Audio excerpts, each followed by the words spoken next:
I want to pose a question to all of you. It's probably going to be a little bit divisive, and that question is, what's the problem with kids today? Yes, see, you got a little feelings about that. Okay, and I figured you would simply because there's no shortage of people sharing online, even teachers and parents, about how today's generation, it's worse than ever. They're so spoiled, this me group. They're ruining all these industries with their selfishness and their avocado toast, right? But we're told that we should blame things like violent video games, or misogynistic music, or the media, or blame the parents, or the fact they're not getting enough spankings, or maybe blame this selfishness inside of them, or maybe it's the cell phones, or the internet. Now, which one of these is it going to be? What if it's none of these? The thing is, after each seemingly next inevitable tragedy that happens, this rhetoric starts to ramp up, and we hear how it's the death of society, the death of our culture. These damn millennials, they just need a good whooping. And things really just don't feel right. Now, my perspective comes from having a couple of Gen Z kids of my own that I want to protect. And I have taught iGen and millennials in New York City's District 75, which is citywide special education, with kids with some of the most extreme behavioral challenges. So I've seen some stuff. But I'm also not from those generations. I am on the cusp of Gen X, sort of Xennial, if you will, so I might not be inherently biased about these groups. I'm saying a lot of things about generations, so I think we should take a little second to talk about these generations. We got the greatest generation. Anybody here from there? Probably not? No? Yeah. If I hit your generation, though, feel free to wave your hands in the air. Then we've got the silent generation. Both of these groups fought in various wars, helped to build a nation. There aren't a lot of them left, so we're going to forge ahead. Boomers, any boomers out there? Yeah, okay, a couple. These were the me generation. They were the yuppies of the 80s, the hippies of the 60s. They were the beneficiaries of the nation on the rise, and some of the loudest critics of young people today. Then we got Gen X. Woo, Gen X. All right. Yeah, these sort of cynical latchkey kids. You know when MTV used to still play real music? That's that. Then we've got these often maligned millennials, the first digital generation. And after them, we've got iGen or Gen Z. Now, their personalities are still formulating, but they are the largest and most diverse generation to date. And a lot of people maligning the youth of today, they don't differentiate between those last two groups. So we're going to have a little chat about both of them. Here's a little perspective. I think a good place to start is with a few headlines. Let's hit something local first. Ed Rendell, governor of Pennsylvania, he said, America's getting wussified because they canceled a game because it got snowed out. Or, here's another one, teenagers today, they're out of control. That was from a Newsweek article, but that article was from the 1950s, a little different generation. Or here's another one that's a little bit fun. There's music that these kids are listening to. It's devil music, right? And we just need to kill that corrupting influence. That is jazz from the 1920s. Or we got this one on media that kids are engaging in. It's corrupting the moral fabric of this country, say religious leaders, of novels and plays. Here's a fun one. Game. Kids are playing it. It's rotting their minds, their bodies. Of course, that game, shout it out with me. Chess. Chess is the game, yes. So do you see a pattern here? That sort of rhetoric to engage in aphibophobia may simply be the result of us getting older and we've earned it. Aphibophobia, that is the fear that young people are destroying our previously pristine world. So we used to blame things like rock music and reefer, and now we blame things like cell phone and Instagram feeds. But this rhetoric, it's not new. We've engaged in it a long time, but psychologists do say that the intensity of it is growing more than it ever has. And it's got to have a sort of impact on the kids who are the focus of that intensity. And I kind of get it, because these kids, they're doing cinnamon challenges, and you see that, and you're like, yeah, that's stupid. They definitely have to be worse than ever before. And the world has certainly changed. It is made smaller by technology. These images of kids are plastered everywhere. Every stupid thing that they do lives in perpetuity on the interwebs. when in the past it was simply highlight reels that we got to see. So when you think of images from days long ago, are you picturing Norman Rockwell paintings, or are you picturing protest photos? When I see images like these of the past, the ones of kids coming home from a hard day, working in the mines, right, relaxing with a good smoke, I don't see a sort of funny anecdote or this hard-working determination. I see a less enlightened generation. It's great if you were like, I survived running with scissors and I can tell the tale about it. But that's sort of a meaningless anecdote, that you could ride in a car without a seatbelt. The people who would argue against that aren't around to argue against that. These reasonable safety regulations like, hey, let's not put lead in paint, that's just not wussifying America. It's a type of hyperbole. So we need to set aside that hyperbole. We need to set aside these anecdotal events. I want to look at actual data about the things that may be really causing the problems with kids today. So let's start with the media. This corrupting media that has a detrimental influence. Yes, we used to blame books, and now we blame all the cell phones and the internet. I don't know what technology is going to cause all of tomorrow's wrongs. I'm looking forward to it. Let's start with this. Violent video games were blamed by the governor of Kentucky for the Parkland shootings. And there's a lot of violence in the media. RoboCop was super bloody when I was a kid. Bonnie and Clyde, though, also glamorizes violence. And certain violence in media gets regarded differently, like the Passion of the Christ. We take a different view. So let's, instead of that, look at the data. These violent video games actually have been shown to decrease aberrant behavior. It actually works as a sort of catharsis where kids are able to work out their emotions and things in a safe space. Not only that, all that violent video games and media have shown no link to violent behavior. Something that has been shown to link to violent behavior is violence in the home, the kind of beatings we say those kids need. We'll get there. Give us time. All right. So next, I want to take a peek at the selfishness, and these kids, yeah, they're self-absorbed, looking at their phones, so wholly obsessed with themselves, or at least obsessive in the regard that they are being healthier, smoking less, drinking less, driving more safely.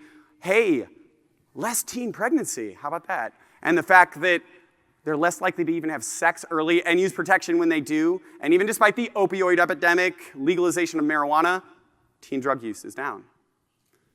So the idea of what teens selfishly want when they're asked is less racism, less war. And that's despite the fact that women are nowadays more likely to serve in the military.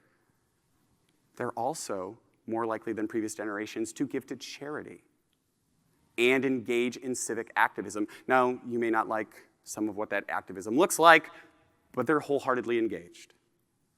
There is one particular study, I'll say, where teens are linked to be less empathetic than generations before them. Now, that's the same study that's linked in every sort of article you'll see about the problems with kids today. And it can be a little problematic simply because it uses these personality surveys, especially when you consider a more self-aware generation. These kids nowadays may be less empathetic, or at least they are towards older generations, because they see themselves being maligned and they see themselves being cast aside with their future prosperity. And we talk about these kids as being disrespectful because we saw some video of them cursing out a teacher. Maybe we had a personalized experience of that. Maybe we saw some kid having some video game meltdown, and we're ignoring the videos of the middle-aged people having meltdowns at Pee Wee baseball games. But when I think about past imagery regarding respect, I think about Hazel Masery and desegregation.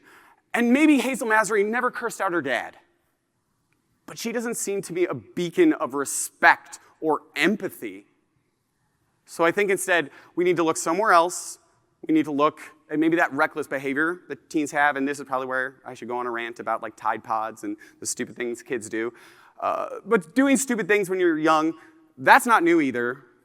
It's happened. We used to sing about Dead Man's Curve, right? But reckless behavior is actually ingrained in teen minds. It's been shown that it helps them separate themselves from their parents. And teens today are not stupid necessarily, even all young in the millennials. They're actually on track to be more highly educated than any generation before them. I will say, some of their stupid behavior gets a little creative, and a little radical, but that might be more because we've removed all the other obstacles and barriers in their lives that cause them so much danger.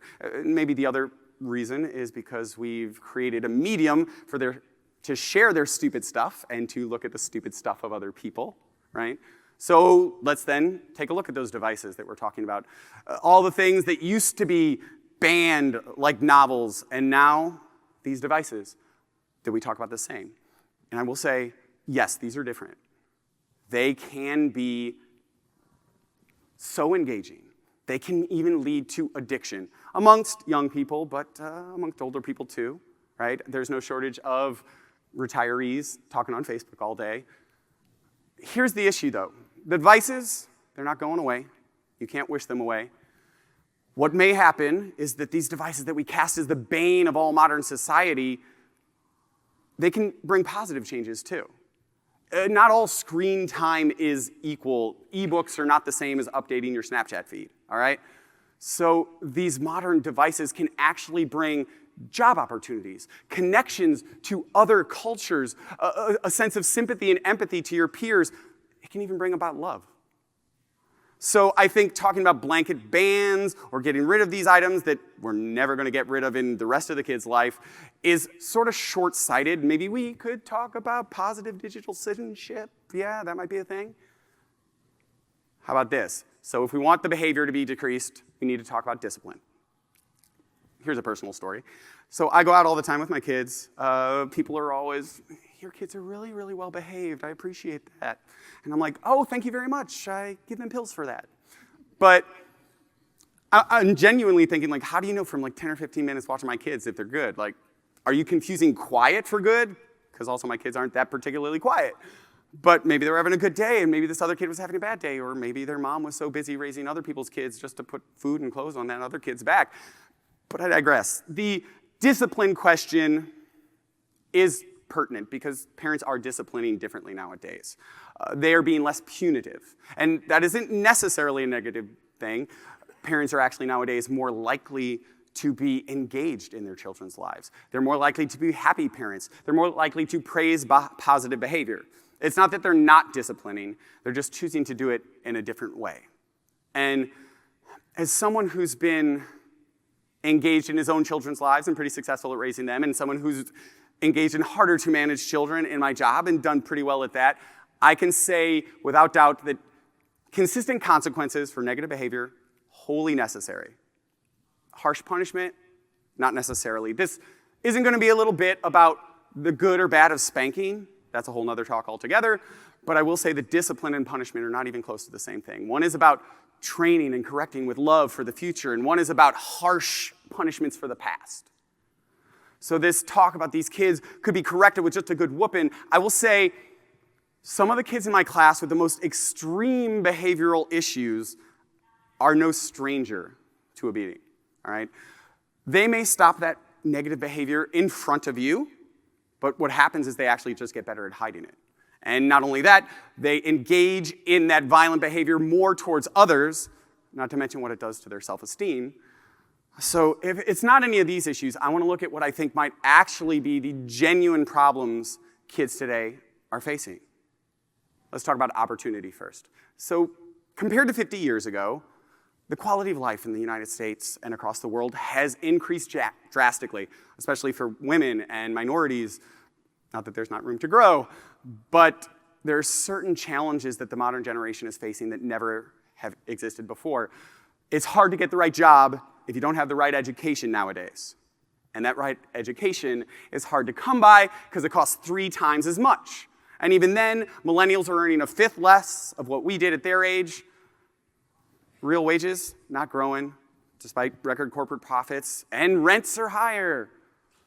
So as we continue to talk and malign these kids about them just being lazy because they don't take that 40-year job because it doesn't exist anymore, maybe only for 2, and then they get laid off and it turns into something else, they're getting maligned by us, and they're also getting bullied by their peers. Bullying from their peers, not a new thing. Regina and Mean Girls, Carrie back in the day. This has happened for a long time, but bullying is taking on new forms. the sort of cyberbullying that happens nowadays. Parents are really struggling to keep up with it. Kids find no safe space or release, even at home. And this kind of challenge is leading to, eventually, depression. Now, depression rates are entirely on the rise for everyone across the board nowadays, but especially among teenagers, and even more so amongst teenagers in maligned communities. So this issue where we continue to malign them eventually leads to kids deciding to take their own lives, and sometimes the lives of other people with them. So suicide rates are on the rise. We are facing the first time since the 1918 Spanish flu pandemic, life expectancy shortened in this country. But you know what? Let's call these kids worthless. They deserve it. That got a little dark for a second. I'm sorry about that. But here are my thoughts on this. This sort of dark morass that we're living in, maybe some of it is general teen angst. Maybe it's because of the bullying that they face in school and at home. Maybe some of it is because they are the first generation that will ever live a shorter and darker existence than those previously.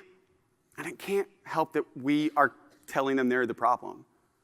We'd rather blame cell phones and social media, and we do it using our cell phones on social media.